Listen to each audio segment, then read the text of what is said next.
let's go to tonight, because one of the best parts, guys, of the first round of Stanley Cup playoffs, you still get a pretty solid 4-game fantasy slate each night. It's fantastic, lots of options. So let's see who you're going to pay up for at center, Paul. I'm looking at 3 players whose teams need to respond tonight. The Oilers certainly face a must-win scenario, and I expect them to respond big time tonight. Look for their leaders to do the paving of the way. And instead of taking McDavid, though, I'm going to save $800 and go to Draisaitl in that one, since he's a trigger man there. I always say the guy that's most likely to get the goals is who I want to pick more often than not, if there's kind of a second choice like McDavid, who's will be a first on many people's list.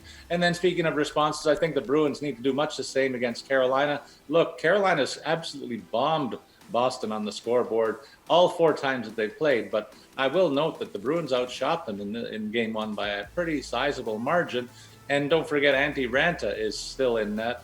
I don't have a lot of faith in him as the second keeper in the depth chart for Carolina. So I look for the Bees to come back in a big way, and that means lean on Patrice Bergeron for $6,500.